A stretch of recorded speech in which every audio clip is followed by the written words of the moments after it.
Welcome back, second in 2 weeks. So today I'm going to take you through my new push session. So in the last episode when I was talking about my new split, I've got one push day, one upper day. Today is push, it's the first time on this rotation. It's quite similar to my last, how my last push day was set up. Me and Cal made a couple of adjustments. He messaged me this week and said, what's your sort of preferred order? So once we get to the gym, I'll talk you through, or maybe before we go, I'll talk you through what the session looks like, and then we can obviously go through the session. Very much fly on the wall. If I can provide any value throughout the session, I will. But for now, I'm gonna whip up my intro, which I thought I'd talk you through because it's been a while. I'm now on 75 grams of intra carbs, which is not comfortable. And that's not even included in my daily macros. So I have to hit 5,600 calories, which is 850 carb without my intra. So that takes it to 925, which is pretty disgusting. Nice heavy drink intra.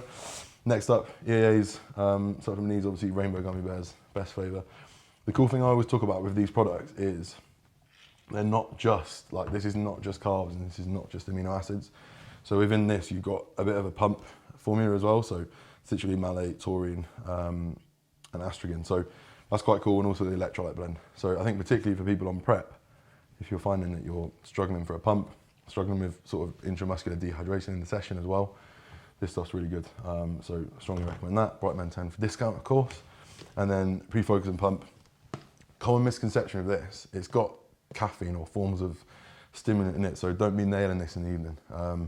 Anytime before 2 p.m, if I go to bed around 10, caffeine takes about 8 hours to get out of the system, so obviously you're training and it's now 9:30, so morning session, so this is absolutely fine, so 22 grams of that, and that is my intra workout. We're locked and loaded, pre in there.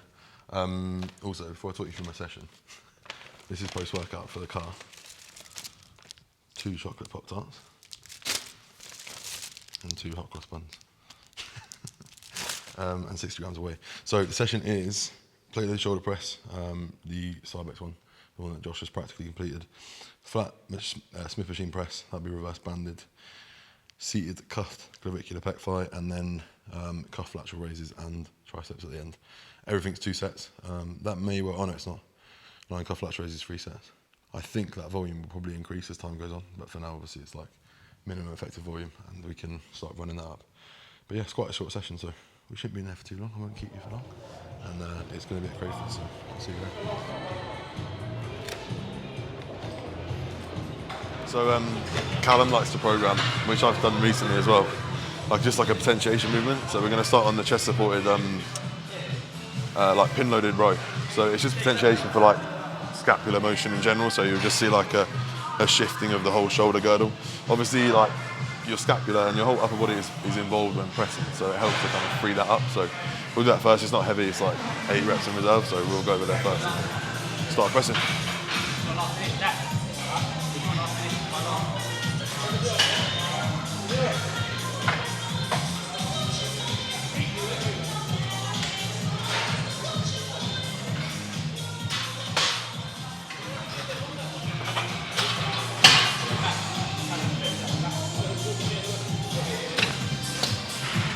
Right, we're good, ready to press. I'm sure like 90% of you know what we're doing here, but obviously on this machine, if I was to start without that, I'm going to be starting in a really nasty position for my shoulders, so what that allows us to do is that when I start, that'll fall off, and then you're in, starting in a bit more of an active range. I'll talk you through warm-up.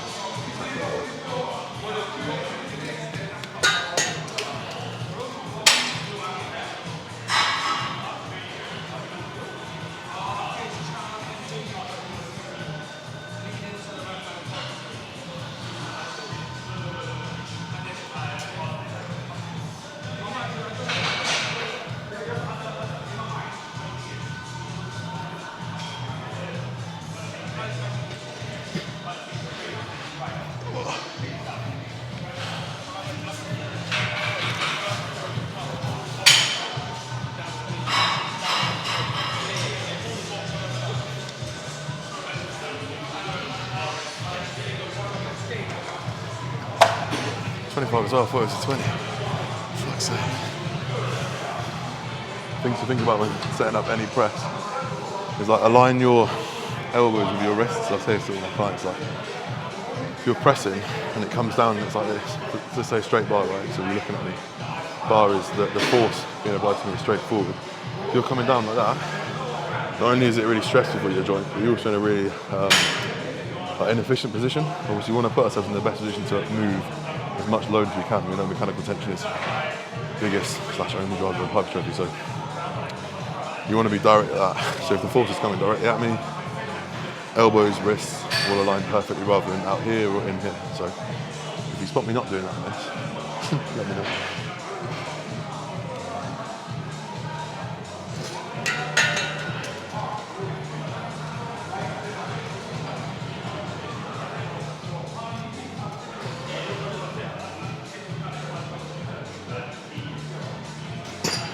The exception to the rule is when you're on a machine that either diverges or converges. So obviously, you look at the arm here, it's not, the force isn't straight down, it's pushing slightly out, so at an angle it's fine.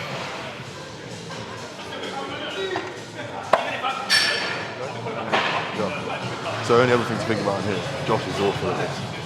Hope he watches this, I'm calling him out. He's proper like this. So he basically does an incline press on it. I try and keep my back relatively fixed to the pad, otherwise A, I'm going to injure my back, to be honest, and B, I'm trying to bias the delt as much as possible here rather than the chest, so we've got a press next to the chest, so it's going to get hit enough, so I'm trying to be as upright as I possibly can on this movement.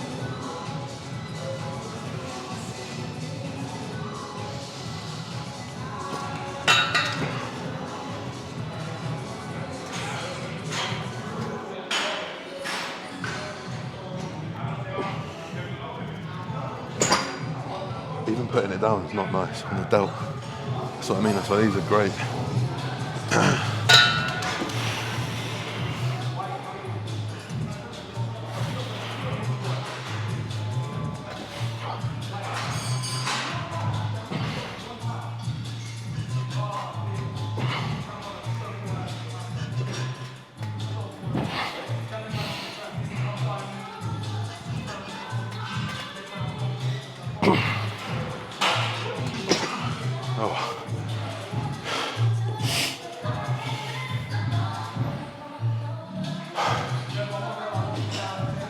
Fuck.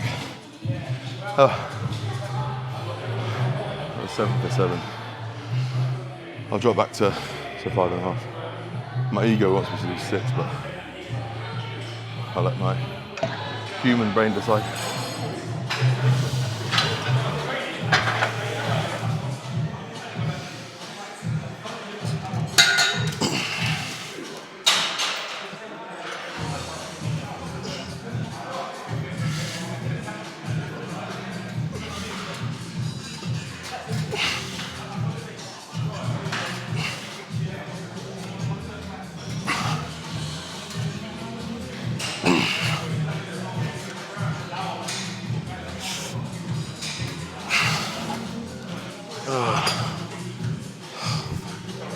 Good job I didn't go 6.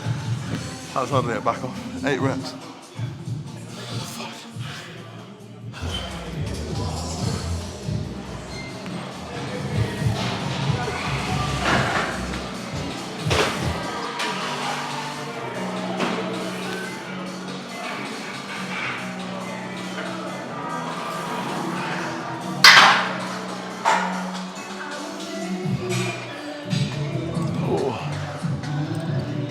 As you can see, that band was doing absolutely nothing, so I'm gonna tighten up a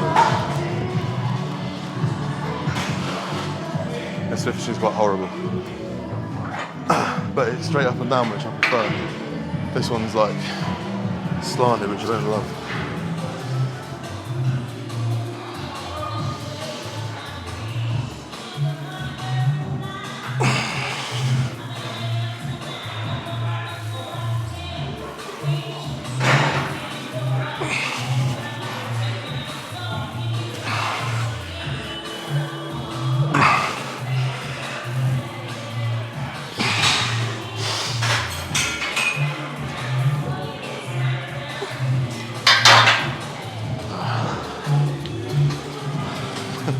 Too heavy. 5 reps. Range is supposed to be 6. But I'd rather be there than like 5 find myself doing 12 reps and I have to go heavy next week.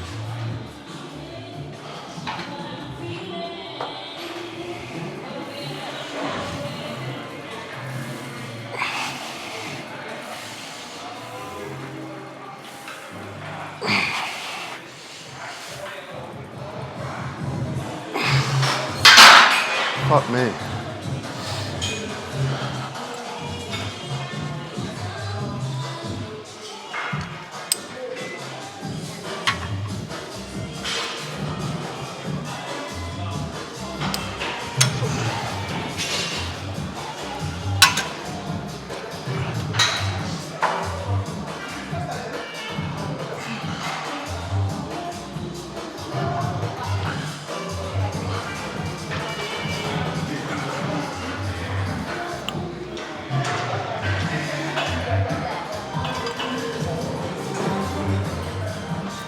It's actually this movement that I like injured my clavicle like 2 years ago. So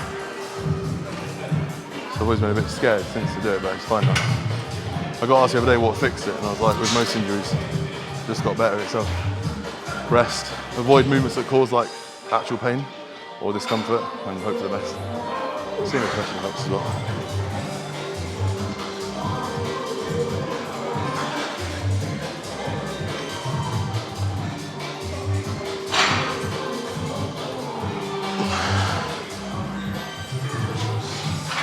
Oh, fuck me. Too heavy again.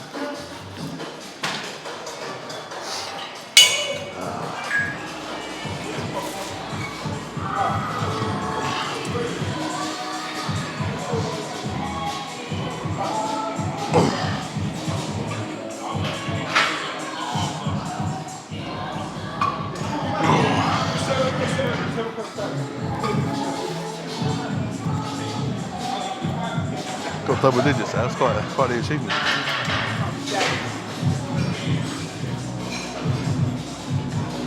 There we go. Line cut flexion raise now. I'm going to do like a warm up on here because obviously we've not done this sort of path of motion yet. So delts always a bit sticky as well. So I'll do one feeder and then like a lighter weight and then go to my working set.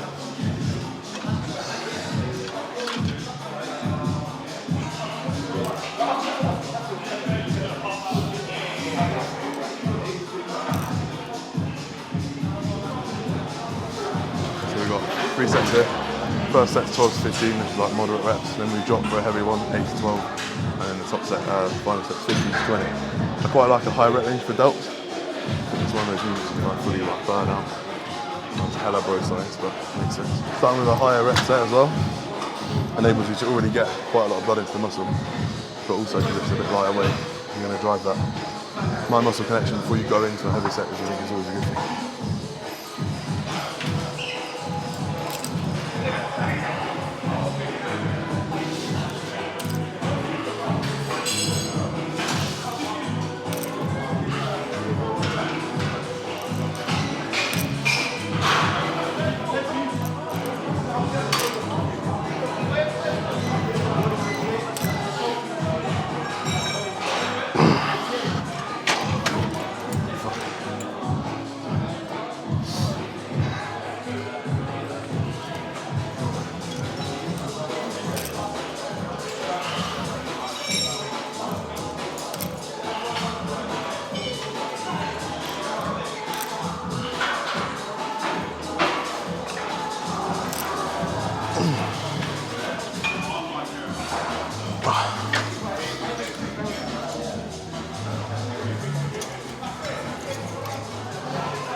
There's 1 rep short. Oh.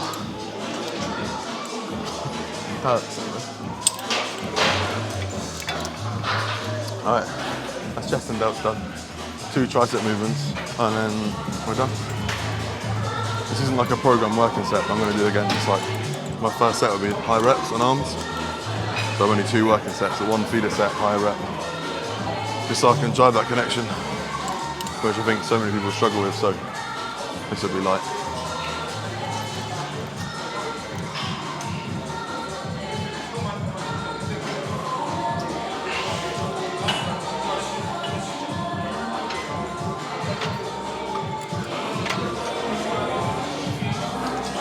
like 15 reps. I don't want to take away from my top set, but just enough to make sure I can practically get my triceps to cramp. 1 6 to 10, 1 12 to 15.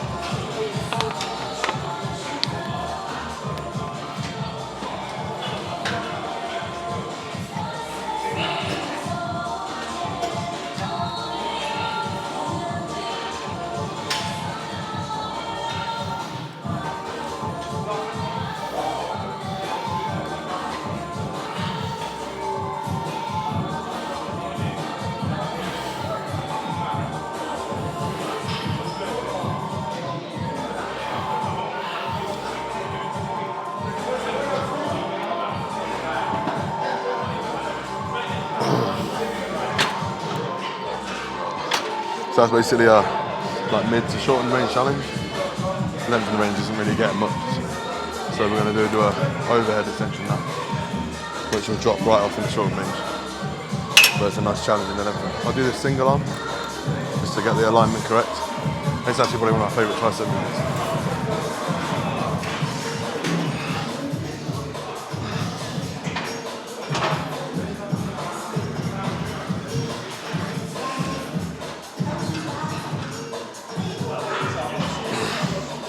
Oh.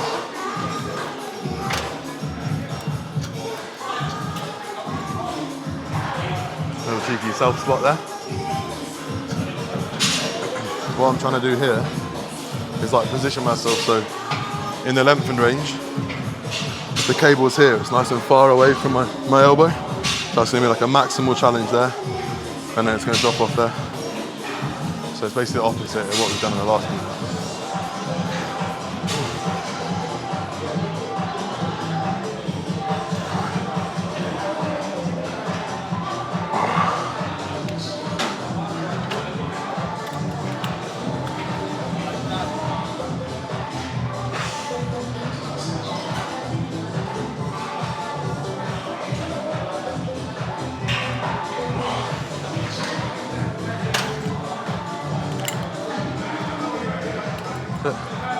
Session done. I told you this quick.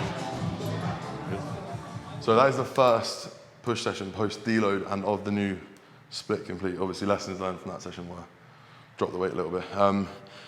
Having a look on rep count though, that slide back shoulder press was I beat what my numbers from last time, which is good. So I can build on that now. Reverse banded flat Smith press. I might remove that. I didn't feel great on that machine, and I don't like that Life Fitness one. So have a little chat with Cal. Maybe go back to the Nautilus, pin loaded one. But other than that, good session. I will bear in mind my low reps for next time. But I think it's always good. You know, I say this to anyone. I'd like starting a new split. You might take 2, 3, 4 weeks before you sort of reach your ceiling of what you can truly lift. So by doing that today and knowing I've gone too heavy, all I need to do is pull back a little bit, and then I know I'm already at failure. So that's a good place to be. But yeah, if you like that video, obviously like, comment, subscribe. I'm going to run through all my sessions as we go through this next sort of phase of the off season. I also want to get Josh involved in a few sort of fly on the wall 2 mic jobs, which would be good. But yeah, tune in for the next one, and I'll see you soon.